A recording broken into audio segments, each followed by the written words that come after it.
How's it going, guys? This is Garfunkel, and today I want to talk to you guys about how to rank up in Rocket League as fast as possible. With the new season coming up, I'm sure we're all trying to get to that next rank, that next tier, so that way we can get the sweet rewards for that ranking. So what I want to talk to you guys about today is how to do that, how to get to that next level. And I think this is going to be mostly for lower levels, gold and below, but higher rankings you might get a little bit out of it. Let me know what you guys learn in this video. And that being said, we're going to start out with a little training. I just like to go to free play mode and kind of get warmed up, get my hands warmed up, get the feel on the ball, you know, just normal things that you need to do before match. I like to just start with a little bit of dribbling. You can keep it on the ground, put it on your car, whatever. But really, what I'm working on here is just getting comfortable with the ball, and just getting, you know, the feel of the joysticks. After I'm done with that, I like to do that for a couple minutes actually. Once I'm done with that, I'll reset and I'll actually work on just aerialing, and I'm working on feathering the boost, just getting comfortable in the air, controlling my car in the air. Once I'm comfortable with that, I'm actually gonna throw in some spins, flips and whatnot, and just making sure that I can re-catch myself and get comfortable again. It's tough too because the camera angles keep changing, so that's something you got to keep in mind. And once I'm comfortable with just doing normal flips with the joystick, I'm actually going to throw in some air rolls and try to catch myself again. And as you see, you know, you kind of lose yourself a little bit, but then you can regain control and get comfortable in the air. Once I started practicing that, it really helped me hit a lot more in the air and kind of readjust myself in the air if I went up improperly. After I'm done with that, I like to work on wall hits and jumping off the wall. So I first want to let you guys know that you need to know how to come off the wall. So, and what jumps do what when you're coming off the wall. So if I'm just going to double jump off the wall, you can get pretty far, but it's nothing, you know, too crazy. You're not really going to be able to make any plays off that. If you air roll towards the goal, though, you can get much further and actually make plays on the net. If you air roll away from the goal, you can get back onto the wall. If you if you jump forwards, you can hit the ball much harder if it's not too far away from the goal. And then if you double jump backwards, you can actually slow yourself down, and that's pretty useful when you are attacking but the other team hits the ball towards your net. You can get back. So very important stuff to know off the wall, and it'll help you not get stuck on the wall. The next thing I like to do is work on my wall hits. So I like to push it up the wall and just literally just hit the ball off the wall. The better you are at doing this, the better you're gonna be at Rocket League. Just that's plain and simple. The more you can hit the ball from the wall, the more you're gonna be able to keep it on your side of the field, or your attacking side of the field. So it's such a crucial aspect of the game. If you're a lower ranking and you learn how to hit the ball off the wall, you are going to get you're gonna rank up so freaking fast. So something to know, make sure when you are doing this little bit of training, you have to hit the ball into the ground and have it roll up the ramp, so that way it doesn't bounce off. And then another thing that I want you guys to realize is when you're doing this in any wall hit scenario, you have to give yourself the angle. Okay, if you're not giving yourself a wide angle, you're gonna have a harder time hitting the ball, and it's gonna be a much worse hit. So watch, if I go up, like, it didn't really do anything, and now I'm out of play for a long time too. I'm just floating in the air. So keep that in mind, give yourself angles, and work on these wall hits. And like I said, if you're in a lower rank right now and you learn how to wall hit, you're going to be boosting up into the golds, into the platinums real quick, with just that one simple thing. After I'm done with that, I like to go into just the aerial modes and work on double jumps and quick jumps, or quick aerials and double jump aerials. But before I do that, I kind of want to talk about the controls. With some of these options, I want to make sure that you're turning off camera shake. If that's on right now and you turn it off, that's going to make a big difference in your game. Make you become a lot more accurate with your shots and your hits. Make sure your camera field of view is above what the default is. Mine's at 100. I used to play with it a little higher, but I kind of dulled it down a little bit. Another super important setting. Make sure weather effects is off, because that's going to take away some of the rain and the snow in some of the maps. Again, taking away just any distractions that there might be. And then with controls, I changed my bindings on a few. My boost I mapped to square. My power slide and air roll are both mapped to L1. I mapped my boost to square because it's very similar to like Super Mario Brothers with the Y and the B button. Y was sprint, B was jump, and in this case I put square as my sprint boost and X as my jump. So it's just very easy. It's a very natural way for your thumb to be placed on the controller, rather than doing a claw grip or having your thumb kind of like sideways to hit your boost and your jumps.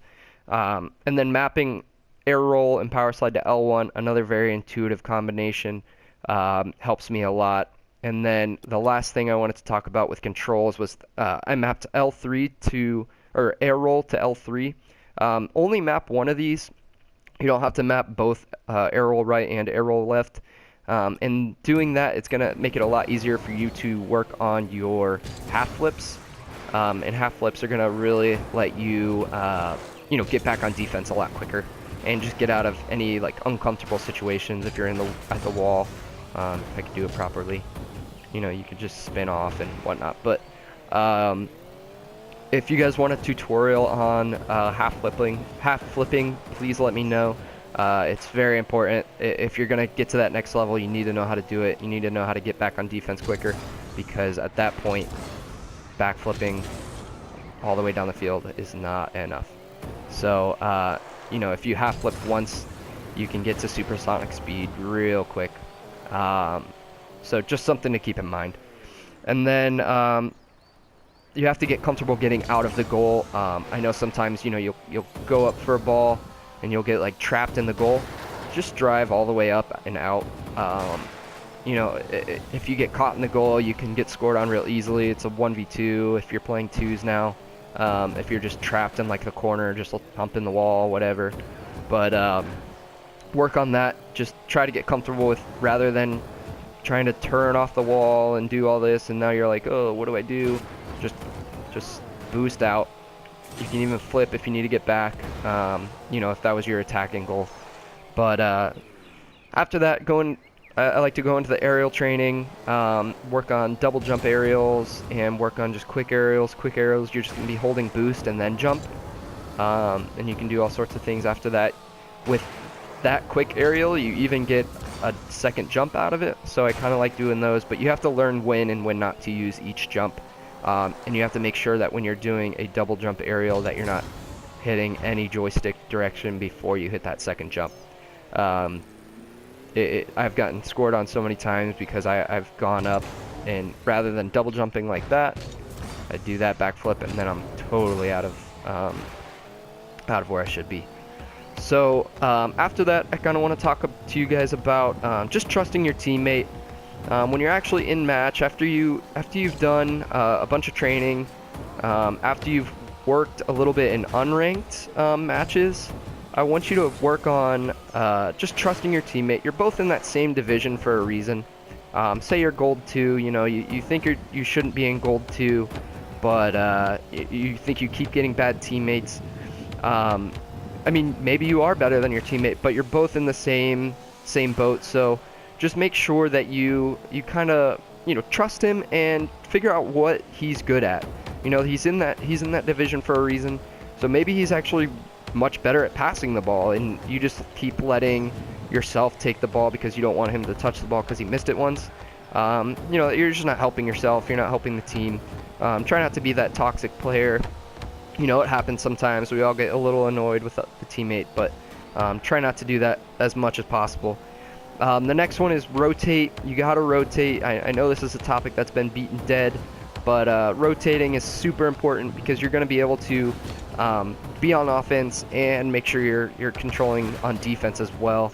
If one person's playing back, not necessarily in goal, but you know, they gotta be at least half field when you're attacking. That's going to allow you to, you know, make sure you're able to have an offensive play and a defensive play, because far too often teams will lose on a easy fast break because one or both guys are up, or all three guys are up if you're playing standard. And it's just an easy thing to fix if you just have one guy back, especially if that one guy can half flip. You're going to be much better on defense. And then you know, defense can win you many games. If you're playing a great defensive game, the offense of the other team is going to get very anxious, and that's going to give you the opportunity to become I don't know why I'm dribbling with ball cam on, but that'll give you the opportunity to get fast break points and win games that way. And another thing that's really helpful is if you play with a teammate that has a mic, if you have friends that play Rocket League, and just play with them when if you're not able to play with them, maybe just play unranked for the time, and wait for them to come on, because having a mic is kind of a cheat code in this game, because then you can really, you know where your teammate is, you know what your teammate's thinking. If you can communicate well, it's just and if you're playing a team that doesn't have a party going, you have a great advantage ahead of them. So you should use that advantage if you can, and take control of the game that way. If you have no boost, I hate this, but if you have no boost, don't go for the boost pad if the other team is attacking your net. You can't defend if you're not in goal, okay? You can defend with no boost. It might not be the best defense, but you can defend, okay? So wait for your opportunity to get the boost. Before you get the boost, make sure you take a check at the ball cam, and don't cost your team a goal just because you want boost. And then lastly, just work on positioning. It'll come with time, but you got to know when to challenge. You got to know when to be back. And once you get all those things figured out, then take everything into ranked and go kick some butt. So thank you guys for watching. I hope you guys learned something from this. If you have anything to add, please comment, please like, and please share this video. I'm still doing the giveaway, so please subscribe to the video and take a look at the lime green DRACO giveaway that I'm doing, the ones that I'm using now. And have a great day, guys. Good luck.